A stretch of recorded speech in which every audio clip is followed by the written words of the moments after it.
আজকে তোমাদের সাথে আমি একটা ইম্পর্টেন্ট জিনিস শেয়ার করব। এতটাই ইম্পর্টেন্ট যে তোমাদের প্রত্যেকেরই এটা কাজে লাগবে, কম বেশি মানে যাই কেন না কেন। তোমরা তো থাম্বনেল দেখে বুঝতেই পেরেছো যে আমি কোন টপিক নিয়ে আজকে কথা বলবো। তো আজকে আমি তোমাদেরকে সেটাই বলবো যেটা আমার সাথে যেটা ঘটেছে। হ্যাঁ, তো চলো তোমাদেরকে সেই জিনিসটা দেখাই। দেখো, আমরা তো প্রত্যেকে, আগে বলি যে আমরা প্রত্যেকেই তো এখন জানি যে সোনার গয়না মানে কোনো রকম জুয়েলারি, ছোট হোক বড় হোক যাই কিনি না কেন, সেটাতে 6 ডিজিটের একটা নাম্বার থাকা ম্যান্ডেটরি।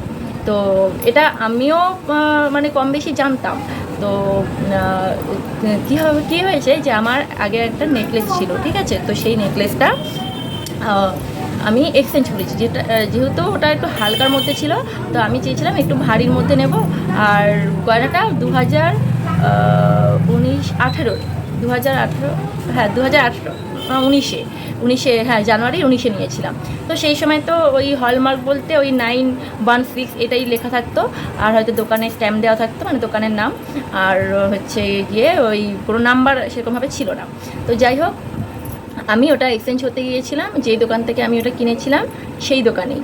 তো সেই দোকান থেকে কেনার পর মানে সেই দোকানেই এক্সচেঞ্জ হতে গিয়েছিলাম। তো সেটা হচ্ছে এই মাসে ওই 24-25 এরকম হবে, না 24-25 বলছি না, সরি 19-20 এরকম এরকম ডেটে। তো সেই হারটার একটা ফটো যদি আমি পারি অ্যাড করবো, আর যদি না পারি তাহলে অ্যাড করার প্রয়োজন নেই। তোমরা আগে আমার গোল্ড জুয়েলারি কালেকশানে দেখেছো ওই নেকলেসটা। তো আমি সেটা চেঞ্জ করে একটা নেকলেস নিয়েছি, সেটাকে দেখাই। হ্যাঁ,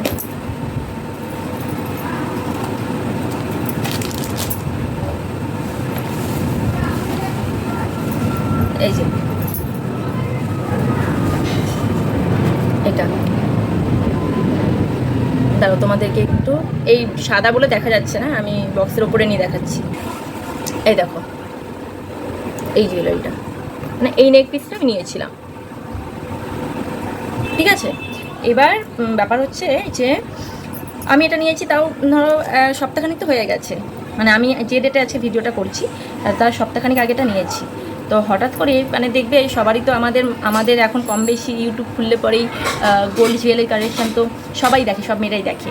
তো আমিও সেরকম, আমার একটা বলতে পারো যে দেখলে পরেই মানে ভিডিও আসতে দেখলে আমি দেখি সেটা। তো সেটা দেখেছি এবং আমার না ওই 6 ডিজিট সম্পর্কে একটা ভিডিও, আমি শর্ট ভিডিও, আচ্ছা সকালবেলা উঠে দেখলাম। তো সেখানে বললো যে ওই একটা ভিডিও দিয়েছে যে সেখানে তামার শাখা জড়িয়ে নাকি বিক্রি করেছে, সেটা পরে এক্সচেঞ্জ করতে গিয়ে দেখছিল সোনা নয় তামা। তো তাই ওই দোকানদার তখন বলছিল যে কী করে পিওরিটি চেক করবে সেটা দেখানোর জন্য। তো তখন আমার কি মনে হলো, আমি যে একবার আমার নতুন যে গয়নাটা আমি নিয়েছি সেটা একবার চেক করে দেখি। তো যখন আমি ওটা চেক করতে গেলাম, এখানকার যে নাম্বারটা, সেই নাম্বারটা তখন দেখছি 6টা না 5টা নাম্বার আছে। তো আমি ভাবলাম যে হতেই পারে, হয়তো 5টা নাম্বারও থাকতে পারে, সেটা তো চেক করলেই বুঝতে পারবো। দেন যখন ওখানে একটা অ্যাপস আছে, হ্যাঁ মানে কী করে চেক করতে হয় সেটা আমি সার্চ করলাম গুগলে এবং ইউটিউবে ভিডিও দেখলাম।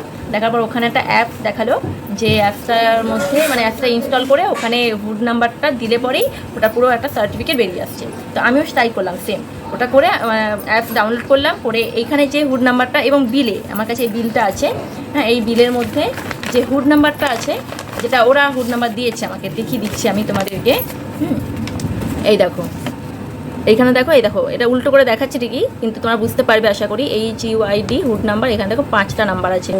এই 5টা নাম্বার যখন আমি ওখানে মানে সার্চে গিয়ে যখন নাম্বারটা আমি দিলাম, তখন ওখানে পুরো ডিক্লিয়ার করে দিল যে এটা কোনো হুড নাম্বারই নয়, কারণ 6 ডিজিট ছাড়া কোনো হুড নাম্বার হয় না, ঠিক আছে?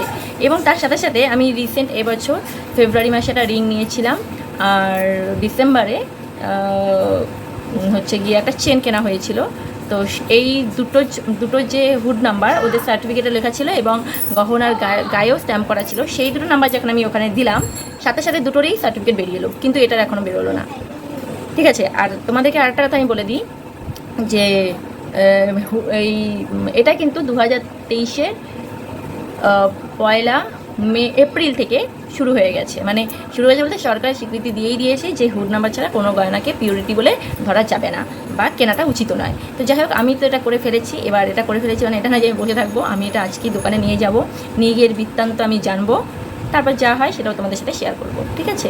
তো হারটা আমার পছন্দের ছিল, তবে জানি না এখন এটাকে আমি রাখতে পারবো কি না। তো এই যে দেখো, খুবই পছন্দের ছিল হারটা আমার, কিন্তু এটাকে আমি রাখতে পারবো কি না বলতে পারছি না। তো দেখা যাক, চলো।